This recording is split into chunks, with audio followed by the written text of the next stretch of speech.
Hey everybody, Tony D and Little Joan here who won't sit still. With a hot take on Cuomo, of course. You know, Cuomo's such a bad governor, I complain almost as much about him as I do my own governor. And my own governor's pretty bad.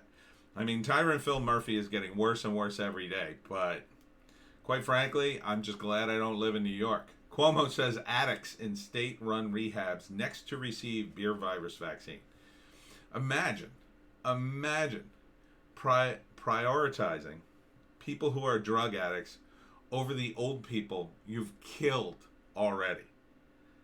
I mean, this is just unbelievable. Cuomo explained that addicts in rehab were being prioritized because of the dense living conditions. That's where you have a lot of people living in concentration. So what? Because you put them there, number one. Number two, you won't let them go out anywhere. They're all trapped at home anyway. Which one of these addicts still has a job left? They're addicts. At best, they're living in a halfway house, working some minimum wage gig. They don't have any place to go. If half of them are probably on unemployment anyway. That's exactly where I'd be. If I was in their situation, oh yeah, I would have stayed on unemployment. Absolutely. There was way more money in unemployment. The only reason I didn't, well, I don't want to get into the reason I couldn't do it, but, it's just unbelievable. It's unbelievable. New York delivered some of the first vaccinations in the country earlier this month, and the state is expected to receive another 259,000 combined doses of the Pfizer and Moderna vaccines this week. Those vaccines were delivered to the frontline healthcare workers and nursing home residents. That's exactly who they should prioritize. Nursing home residents, numero uno. Healthcare workers, yes, they're exposed to it too, but those guys are younger. You know, unless they're over the age, I would say, of 50, not or have comorbidities, which, healthcare workers having comorbidities, that should be a rarity. Because you're working with people who are sick all the time. You shouldn't have a comorbidity if you can help it. But, some people can't help it. They're born with comorbidity. So, absolutely, those people should be prioritized if they're in the healthcare system. But, man, nursing home residents, numero uno, man. These are people that are dying in record numbers. I mean, the stats are very, very clear. And Cuomo's already effed it up. So how could he... Yeah, I know. How could he F it up even more? How could he F it up even more? It's one thing to give people in prison the shots. They're trapped. I get it.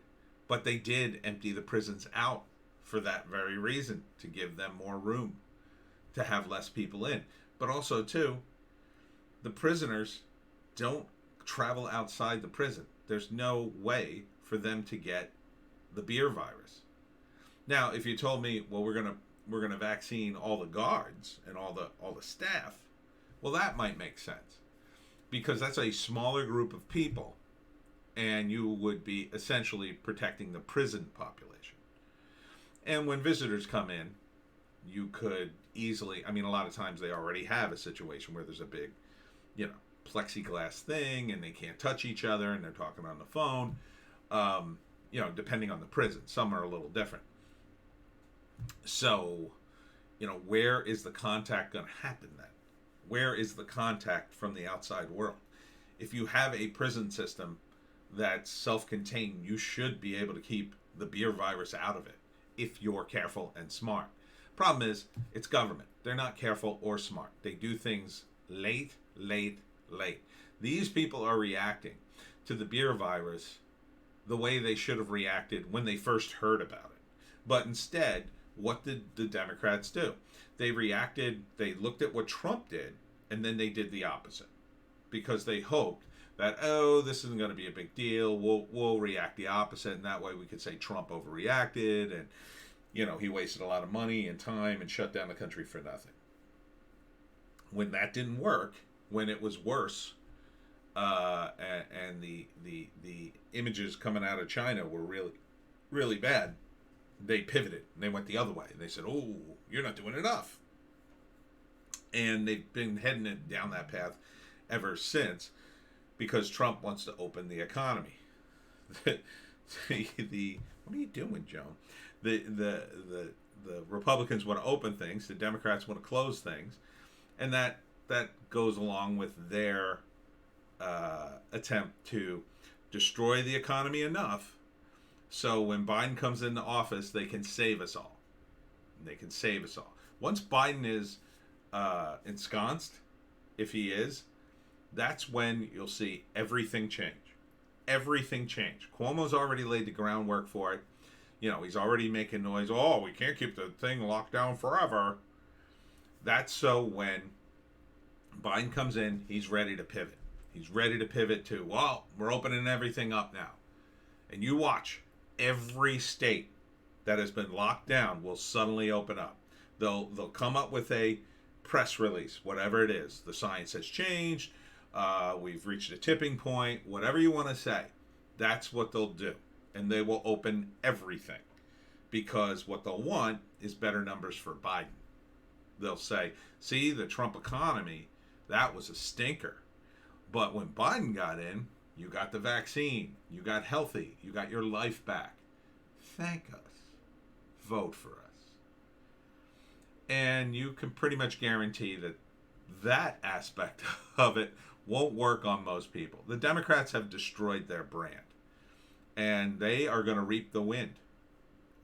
They can't steal enough votes in the future elections, I don't think. Because they have people now actively working against them, as the Republicans did back in the Vietnam days. They'll have people actively working against the media. I mean, we're actively, people on YouTube actively compete. We'll actively tear it down. And there's nothing that can stop that. It's inevitable. Because the more we do it, the more we tear down the media or the Democrats, the more they push back, and the more we want to do it, the more they lose people, the more we gain people. And it just goes like that until you reach a tipping point. And some of the people at the top go, oh no, looks like I got to get out of here. And rats will leave a sinking ship. And some of those billionaires will flee in order to make more money with the Trump fans. And that's going to happen. May not happen this week, may not happen next year, may not happen for a few years, but it's going to happen. And guys like Cuomo, well, I wouldn't expect to see them working in government anytime soon.